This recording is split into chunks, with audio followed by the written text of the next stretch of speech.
الرحمن الرحيم الحمد لله رب العالمين الرحمن الرحيم مالك يوم الدين إياك نعبد وإياك نستعين اهدنا الصراط المستقيم صراط الذين أنعمت عليهم غير المغضوب عليهم ولا الضالين. C'est le ministre du Développement rural, c'est le gouverneur de la région de Kita, c'est le PDG de la CMDT,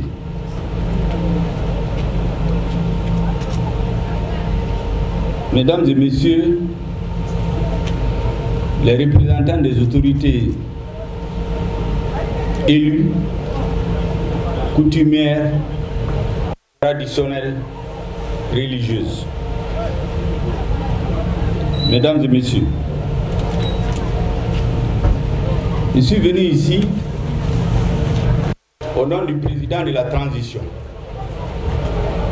pour apporter un message, le message du colonel Assimi Goïta,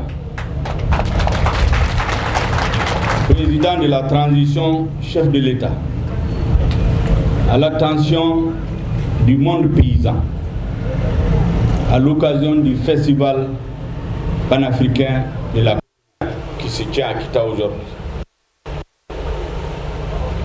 Ce message, à travers le monde paysan, à travers les cotonculteurs, les producteurs, les transformateurs de coton, est un message adressé à tous les Maliens et à tous les amis du Mali.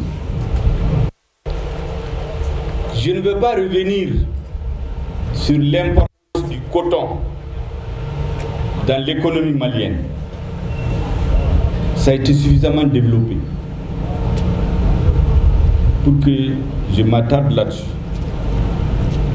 Je voudrais donc dire la détermination du président de la transition, du gouvernement, à continuer à soutenir le monde paysan, à soutenir les cotonculteurs, à soutenir tous ceux qui travaillent sur le coton, sa production, sa transformation, sa commercialisation, sa consommation. Je voudrais, mesdames et messieurs, que vous saluiez la mémoire de toutes les Maliennes et Maliens, civils et militaires, Maliens de l'intérieur et de l'extérieur, les amis du Mali qui donnent leur vie, qui ont donné leur vie, qui continuent de donner leur vie tous les jours pour que notre pays reste debout. Je voudrais particulièrement saluer les agents des forces de défense et de sécurité qui sont sur le front. Même maintenant, il y a des opérations militaires sur le terrain.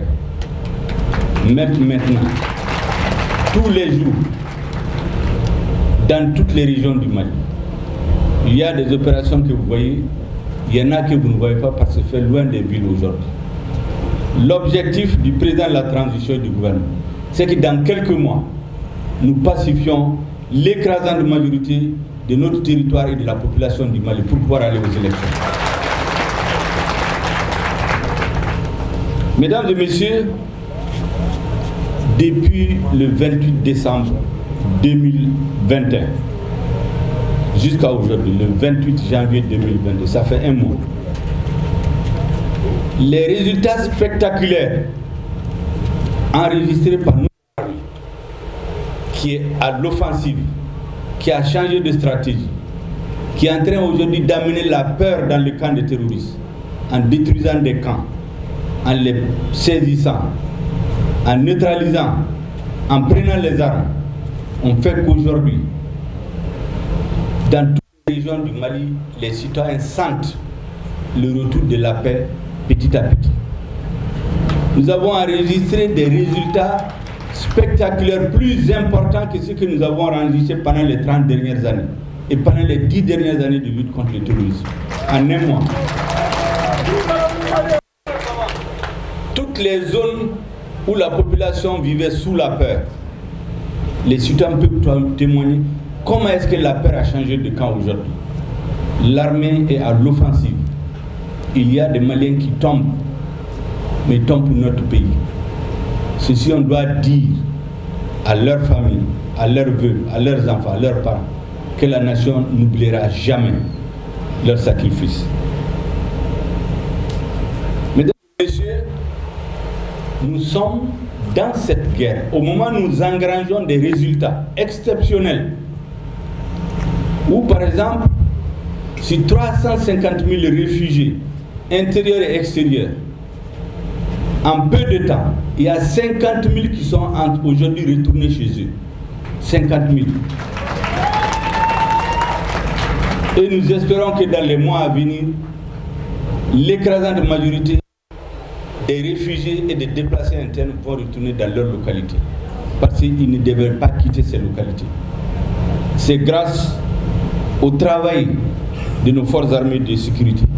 C'est grâce aux initiatives du président de la transition, du ministre de la Défense, qu'aujourd'hui notre armée est dans des conditions exceptionnelles qui lui permettent d'accomplir sa mission régalienne, historique j'allais dire, pour sécuriser le peuple malien. Je voudrais donc féliciter les femmes.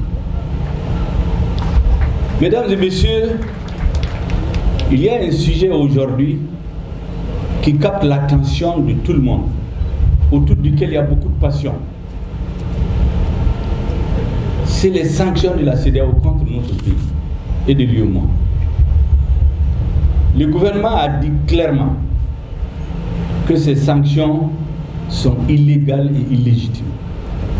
Elles violent les documents fondateurs, les traités de la CEDEAO, les traités de l'Union monétaire ouest-africaine, les traités qui régissent la Banque centrale des États d'Afrique de l'Ouest.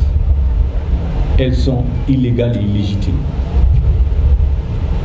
Malgré tout, le gouvernement s'est dit ouvert et appelé le peuple à lui faire confiance. Les sanctions ont été prises le 9 janvier. Le 10 janvier, le président a organisé un conseil des ministres extraordinaire et a demandé au peuple malien de sortir pour soutenir le gouvernement le 4 janvier, le 14 janvier, donc en 4 jours. Il y a eu entre 3 700 000 et 4 millions de Maliens dans les rues sur l'ensemble du territoire national. C'est du jamais vu dans l'histoire de notre pays. Ceux qui parlent de légitimité, le peuple a montré de quel côté se trouve la légitimité.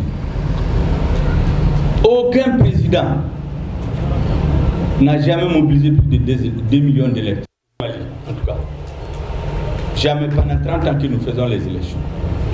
Pourtant, il y a des présidents qui font 5 ans. La campagne présidentielle fait 3 semaines. Beaucoup d'argent est injecté dans la campagne. Les campagnes politiques. Mais on n'a jamais mobilisé, aucun président n'a mobilisé plus de 2 millions d'électeurs. Le président Ngouta a lancé un appel.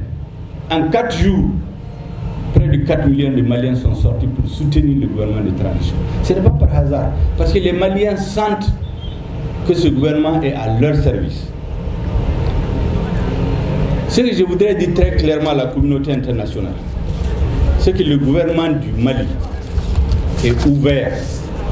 Vous avez dans cette bataille politique un certain nombre d'acteurs.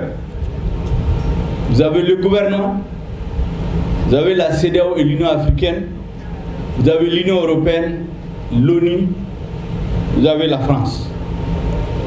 Je voudrais m'arrêter pour dire 2 mots sur le rôle de chacun des acteurs dans cette crise, pour que les Maliens comprennent exactement que veut leur gouvernement et que les amis du Mali aussi comprennent quelle est notre philosophie.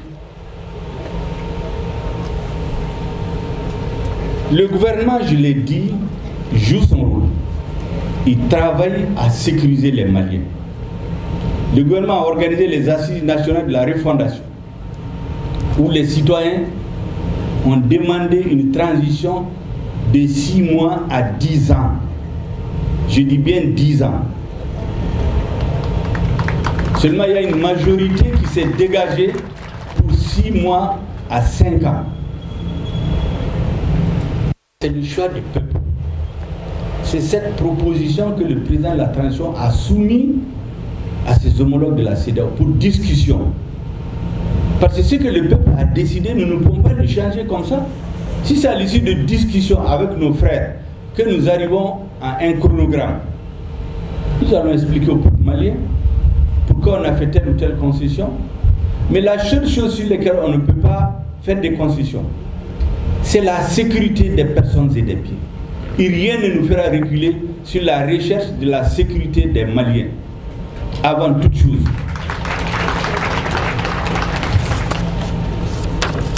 Nous avons nos frères de la CEDEAO et de l'Union africaine. Je voudrais ici, de façon particulière, saluer la démarche de l'Union africaine, du président de la Commission de l'Union africaine, qui s'est investi pour renouer le dialogue entre le Mali et ses frères de la CEDEAO. Je voudrais aussi dire à la CEDEAO la disponibilité du gouvernement malien à discuter.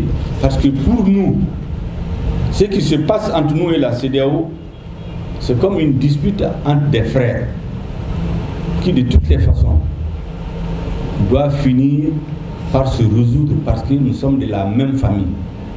La CEDEAO est née au Mali. C'est important de le dire. La CEDEAO, c'est le fils du Mali. Je donne souvent l'exemple aux diplomates en disant que la CEDEAO et le Mali, c'est comme un fils et son père. Le père vieux de 61 ans est aujourd'hui malade, il est tombé, il est humilié.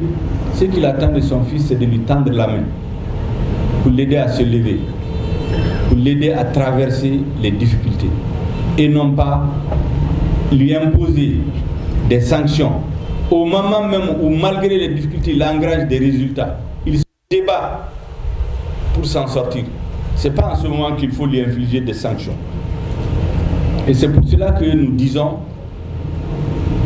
que notre gouvernement reste ouvert au dialogue. Et nous espérons qu'avec l'intervention de l'Union africaine, dans les jours à venir, nous allons renouer le dialogue avec nos frères de la CEDEAO et la communauté internationale. Vous avez des partenaires comme l'Union européenne qui s'est invitée dans ce débat. Et certains pays de l'Union européenne font comme si c'est leur affaire à eux. Ce que je voudrais dire très clairement à l'Union européenne, c'est que c'est un partenaire privilégié du Mali. C'est au sein de l'Union européenne qu'il y a des pays qui ont été les premiers à reconnaître l'indépendance du Mali en 1960. C'est au sein de l'Union européenne qu'il y a beaucoup de pays qui interviennent pour aider et soutenir le Mali. Même maintenant, je ne veux pas citer des pays, mais vous les connaissez. Donc il n'y a pas de problème en réalité. Il n'y a pas d'antagonisme. Il n'y a pas d'hostilité du gouvernement malien. Mais au moment où nous nous battons contre le terrorisme, où nous avons la maladie à coronavirus qui a envahi notre pays, nous ne comprenons pas l'acharnement d'un certain nombre de pays.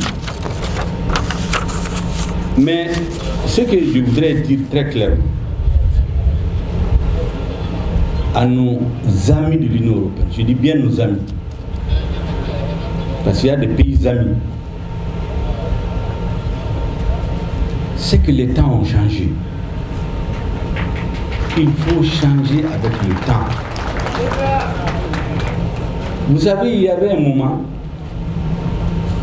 au 19e siècle, entre le 15 novembre 1884 et le 28 février 1885, il y a eu ce qu'on appelle la conférence de Berlin, qui a procédé au partage de l'Afrique.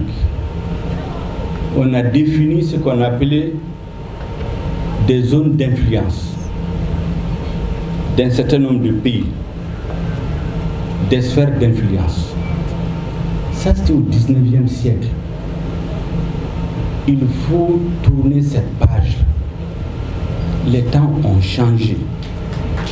Le Mali est un État indépendant et souverain depuis le 22 septembre 1960, lorsque les pères fondateurs au Congrès historique de l'Union soudanaise RDA ont proclamé l'indépendance de la République du Mali, libre et souverain. Il faut aider le Mali à exercer la plénitude de sa souveraineté sur l'ensemble de son territoire. Il faut aider le Mali à lutter contre le terrorisme. Il faut aider le Mali à se développer. Mais tout cela doit se faire dans le cadre de la souveraineté de l'État malien, du respect de la dignité du peuple malien, et non par procuration d'un pays membre de l'UE qui a son propre agenda, qui n'est pas celui qui est présenté. Il faut que nos amis de l'Union européenne le comprennent. On ne peut pas régenter ses relations avec le Mali par procuration. Ce n'est pas possible. Et c'est pourquoi il est regrettable ces derniers moments qu'il y ait des malentendus entre nous et certains partenaires. Le dernier axe est entre nous et nos partenaires danois. Heureusement, leur gouvernement a pris ses responsabilités hier et a fait rentrer le contingent qui est venu au Mali dans le cadre de l'opération Takuba. Qu'est-ce qui s'est passé? C'est important que je l'explique aux Maliens, aux amis du Mali. Au-delà de la campagne médiatique, comme je dis, le terrorisme médiatique, politique et diplomatique qu'on exerce sur le Mali pour brouiller les cartes, ce qui s'est passé, c'est que dans le cadre de l'opération Takuba, le gouvernement de la République du Mali a écrit une lettre à un certain nombre de pays, dont le Danemark, pour l'inviter à envoyer des soldats au besoin dans le cadre de la force Takuba. 2019. On est aujourd'hui en 2022, donc ça fait 3 ans. L'invitation a été lancée depuis 2019. Pourquoi tout ce temps? Parce qu'il y a des procédures. C'est comme lorsque vous voulez aller en France ou dans un pays européen. Vous avez besoin d'une invitation. Mais quand vous avez l'invitation, vous ne pouvez pas aller, il faut un visa.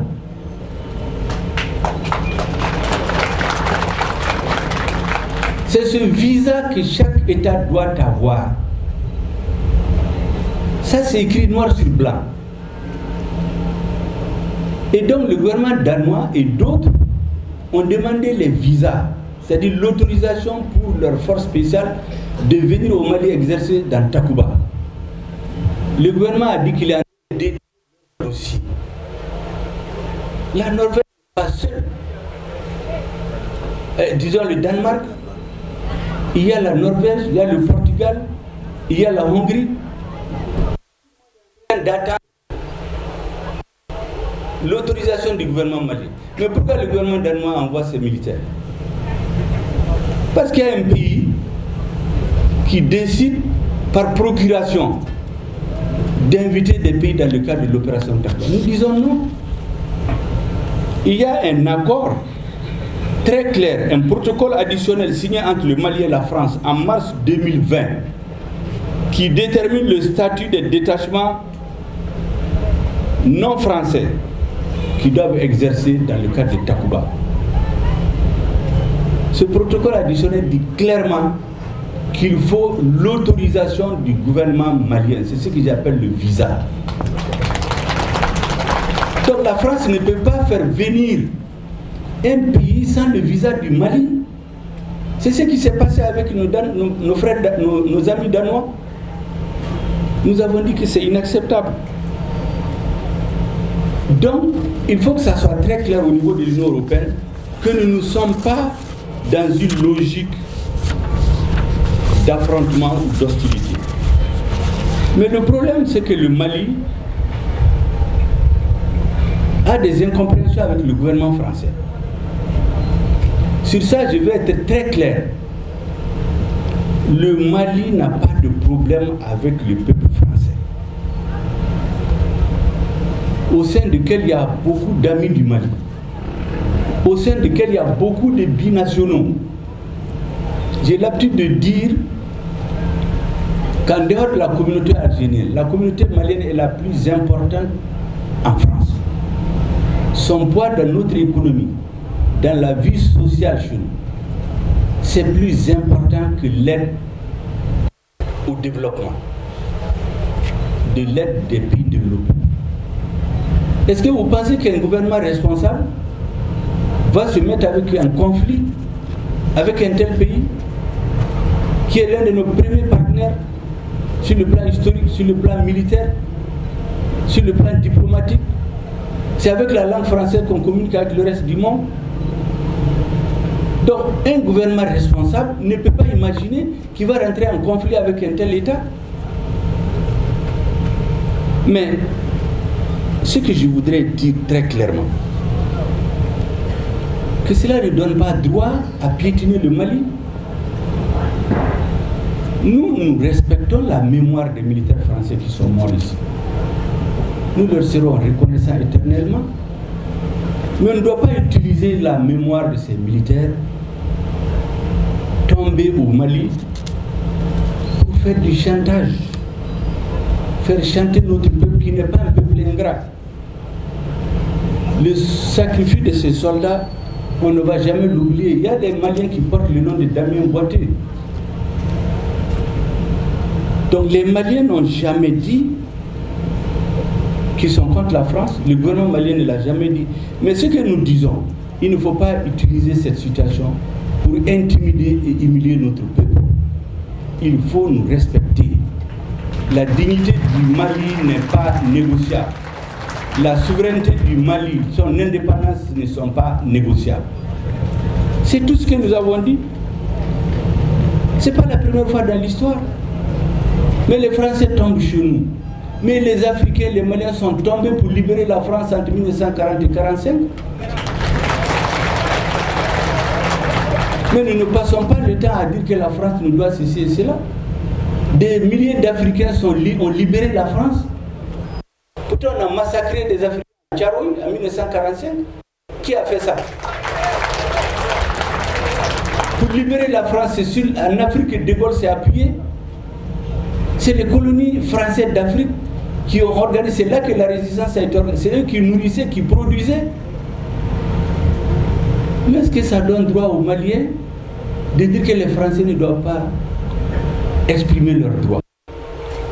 Les Américains ont libéré la France entre 1940. C'est eux qui ont libéré la France. Mais lorsque les Français ont estimé que ce n'était plus nécessaire, ils leur ont dit de quitter leur territoire. Est-ce que les Américains les ont insultés? Ils ne les ont pas insultés.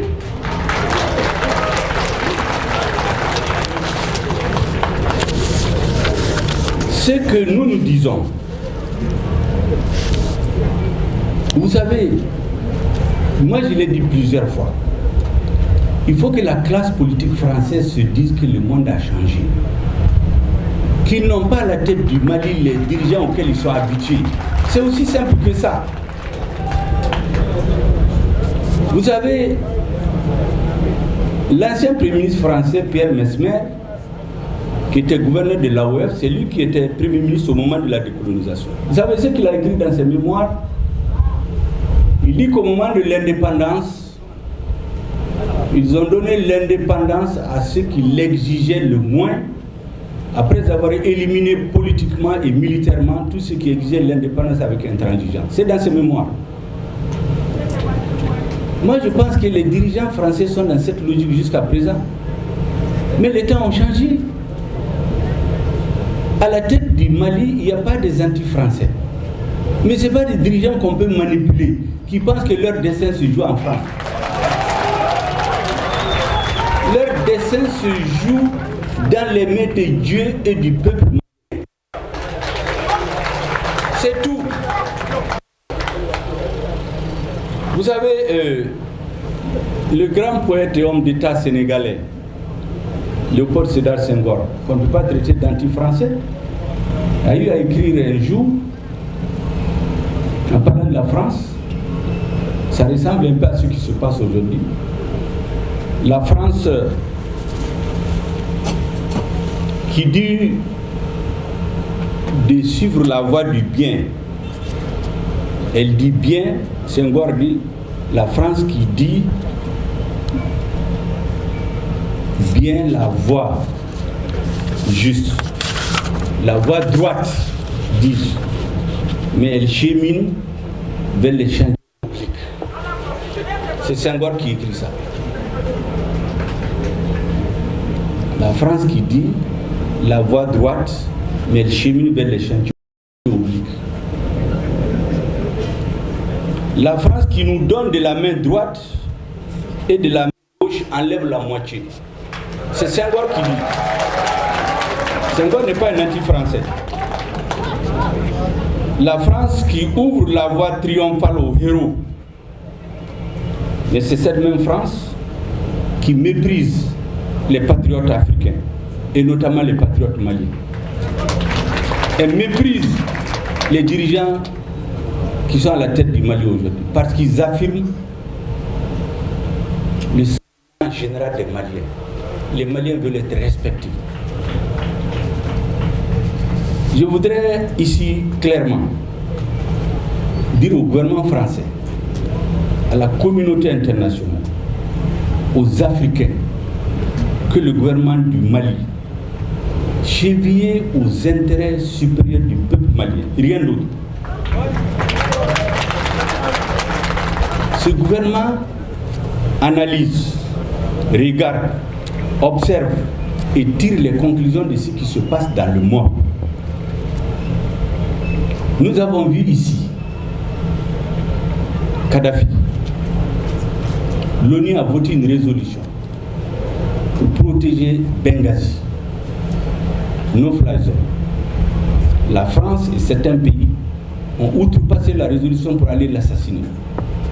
Ils n'avaient pas de mandat pour ça. Nous tirons les leçons de ça.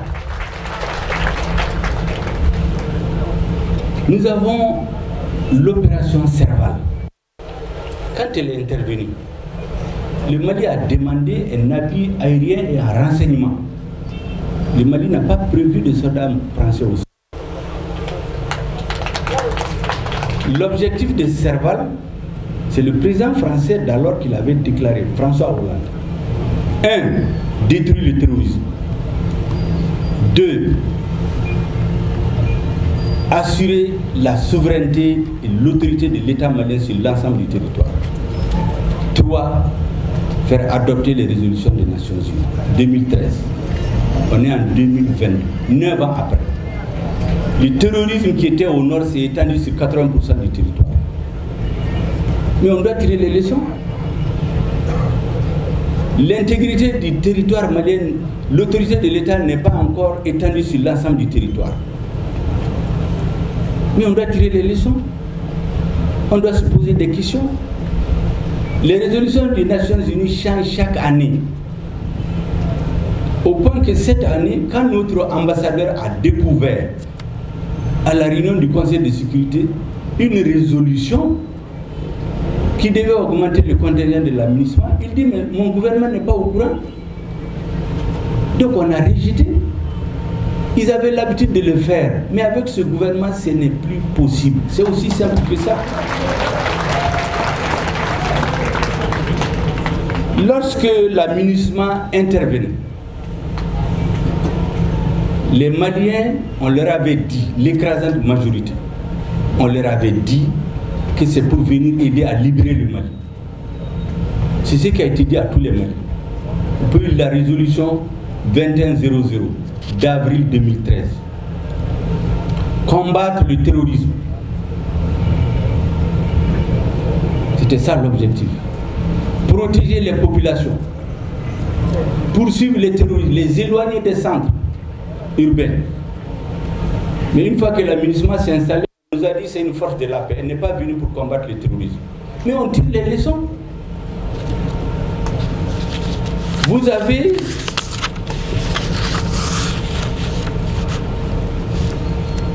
comme je l'ai dit, nous avons récemment des situations qui nous inquiètent.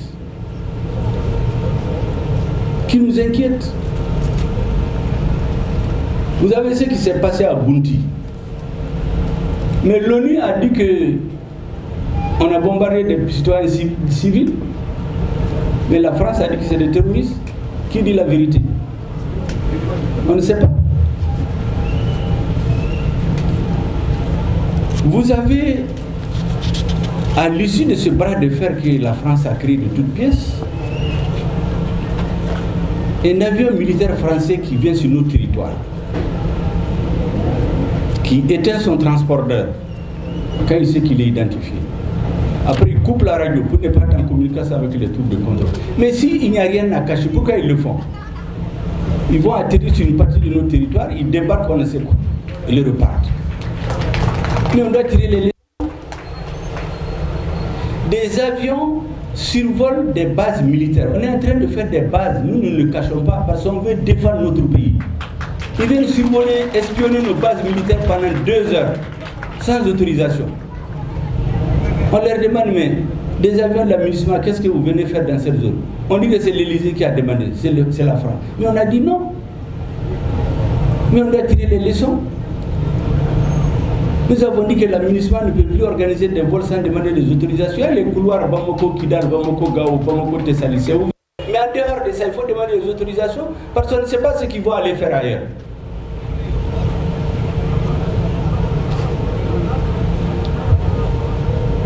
Vous avez ce malentendu avec le Danemark. Mais c'est l'entêtement des dirigeants français à vouloir coûte que coûte induire les Danois en erreur.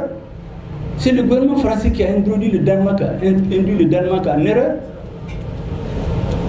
en lui faisant croire le Portugal, la Norvège et la Hongrie peuvent se conformer, mais vous allez venir, il n'y aura rien.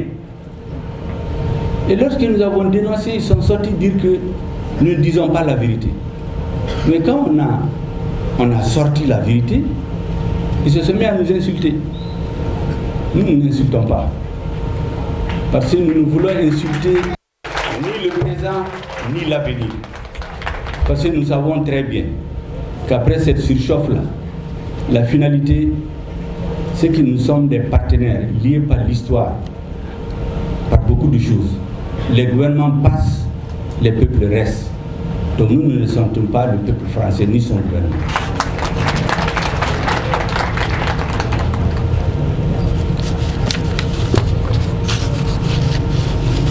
Vous avez des écarts de langage contre nous,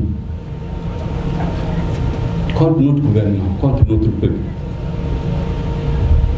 Je pense qu'il est temps que ce message, que les dirigeants français comprennent qu'on n'est plus au temps du colonialisme, ni du néocolonialisme. Il faut traiter les partenaires comme des partenaires. Dans un partenariat respectable, chaque pays trouvera son intérêt. Quand on n'a pas son intérêt dans quelque chose, on ne le fait pas. Tous les États fonctionnent comme ça. Mais on ne peut pas transformer le Mali en un État vassal où les dirigeants sont là à recevoir des injonctions de la France. C'est tout notre problème. On dit de nous respecter. Tout ce que je viens de vous citer, l'Afghanistan, le dernier exemple, la communauté internationale a fait près de 20 ans, mais un jour ils ont décidé de partir. Vous n'avez pas vu les Afghans s'accrocher aux avions parce qu'ils sont partis les laisser. Donc on veut que nous on reste dans cette situation. Le terrorisme quitte le nord. 80% de nos territoires, on est en train d'exterminer des villages entiers. Les forces internationales sont à 10 km et disent qu'elles ne sont pas venues faire la guerre. On va continuer dans ça jusqu'à un jour on va se réveiller et on va dire que c'est terminé. Et la plupart des dirigeants qui sont à la base de ça, ils vont prendre l'avion pour aller parce que la plupart ont 3, 4, 5 nationalités en poche, ils vont partir. Nous, on n'a pas où aller. Le peuple malien n'a pas où aller. Donc il faut qu'il veille sur l'avenir du pays. Tout ce qui s'est passé en Afghanistan, en Libye, à Kidal, les derniers incidents nous ont amenés à dire qu'il faut faire attention. Il ne faut pas qu'à coup de dialogue, de discussion, nous caresser des bons partenaires. Comme il disait que le premier gouvernement de transition en 3 mois a fait plus que ce que Ibeka a fait en 7 ans. Pourtant, c'est le même ministre de la Défense qui était là. Maintenant, ils disent que le gouvernement est mauvais. Parce que le ministre de la Défense ne fait pas ce qu'il veut. C'est aussi simple que ça. Donc nous avons réfléchi sur tout ça. Ce qui se passe dans le monde. Et on a la responsabilité de ne pas nous asseoir pour que le réveil soit brutal un jour. C'est aussi simple que ça. Et il faut que les dirigeants français l'intègrent. Ceux qui dirigent le Mali aujourd'hui, contrairement à ce qu'ils pensent, ils ont un coefficient intellectuel largement au-dessus de la moyenne, contrairement à ce qu'ils pensent. Et qui savent analyser les situations, qui savent tirer les conclusions et savent s'assumer. C'est ce qu'Assimi Goïta a fait. Tout son problème, c'est ça.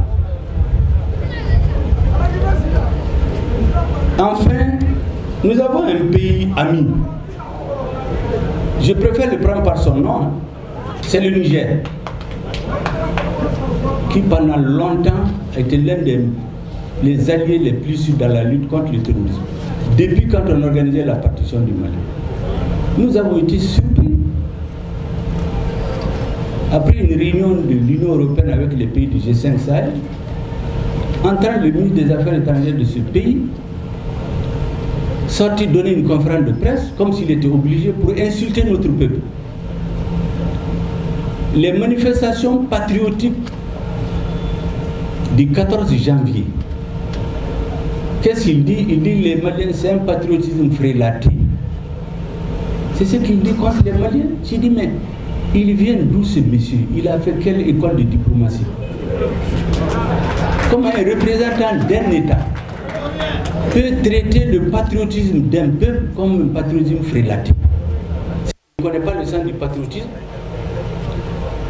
Ce que nous voulons leur dire, c'est un peu de retenue et de réserve.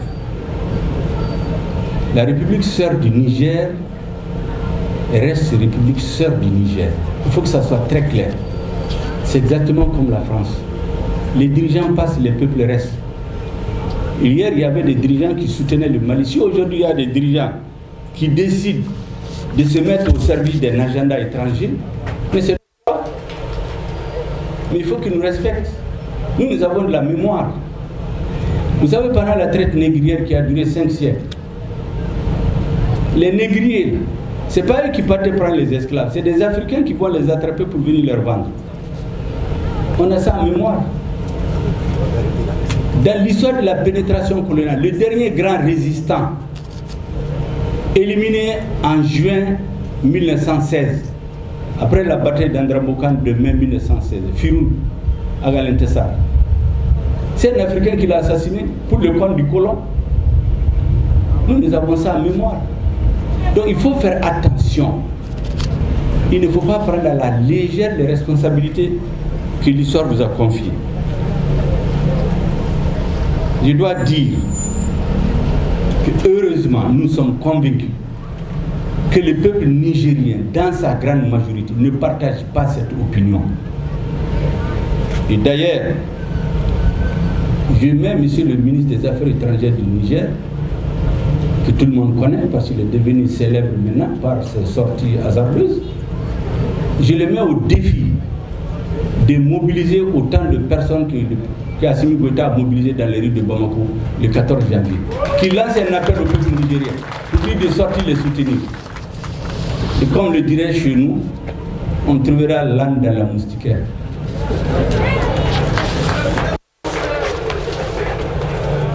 Je voudrais terminer par dire, il faut que la communauté internationale, il faut que la France et nos frères de la CEDEAO mettent bas la terre.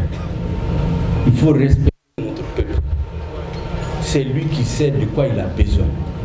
C'est un peuple mature, c'est une vieille nation qui a une grande histoire. Il a besoin d'être respecté.